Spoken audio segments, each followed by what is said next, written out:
Allie. And I'm Lizzie, and we're the Photo Sisters. Today we're going to review for you the Tamron. This is a 17 to 50 millimeter f2.8 lens. This is for Canon. They make them specifically for different brands. And this is specifically for a camera with a crop sensor. We have a video that we will link to below that tells the difference between a crop sensor and a full frame censored camera. Correct. So let's talk about the size of the lens. A rogue arm.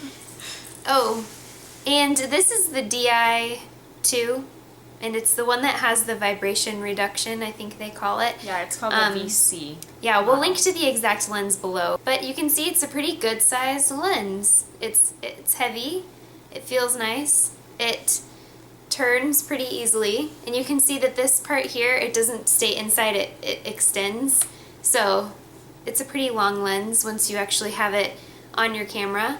I'll put it on my 5D Mark II really quickly. Again, it would cause vignetting on the 5D series, but this should give you an idea of the size of the lens. This right here is the 51.2. You can see on the camera it's a pretty good sized lens. Yeah, so overall construction wise and build quality, it feels really nice. I think that it feels heavy. This has just like a tad bit resistance to it, but overall there's really no catching. So when you're changing the focal length, it's not, it doesn't catch. It's not very difficult to change the focal length, so it is pretty smooth. Pretty impressed with that. And then on the side here, you can obviously change it to autofocus or manual focus, and this is also where you can turn the VC on or off. The VC will allow you to stabilize your images and take better photos at a slower shutter speed, so if you're wanting to use your lens inside or somewhere where stabilization would be good. If you pay for the version, I would say to always keep the VC on, because that will stabilize and ultimately give you better pictures. But Allie is the one who's been using this lens on her 7D for quite some time, so I'm going to let Allie tell you what she thinks about the results of the lens and the type of images that it produces. So I love the lens. I really like the wide angle view of it. So I really prefer using it at the 17 millimeter point.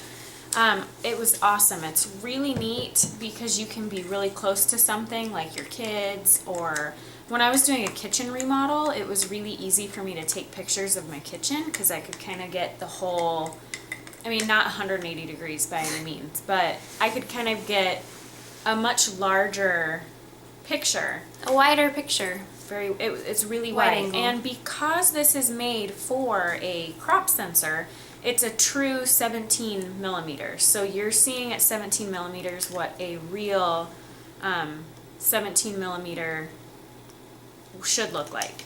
And if you know anything about crop sensor versus full frame, you would know what that means. If not, just don't even listen to what I just said. Or watch our video below. But I really like it. The colors are really bright. It is kind of loud focusing, but again, I'm comparing it to a 50 millimeter 1.4 that I have. I've never used a kit lens, so I would imagine that it focuses better, if not maybe the same as that. The colors are really bright. It's very versatile. In fact, you can change so quickly from 17 to 50, which is a pretty broad range to go from. So if you were looking into a lens and you wanted to have, a lot of options, this is a really awesome lens to start with. The f2.8 doesn't give you a lot of bokeh if that's something that you're looking for, but it gives you much more than a kit lens would give. Mm-hmm. And also the 2.8 aperture will allow you to shoot inside much easier without a flash. You won't be able to shoot without a flash in really dark situations, but it's overall much better than what a kit lens will give you. And if, like she said, if you're looking for a versatile lens, this will really hit a lot of different points. And at the price point that it comes in, I think I've looked at a few of her files, and I think that for what you pay, the images that you get are really, really great if you're looking for one lens to keep on your camera most of the time.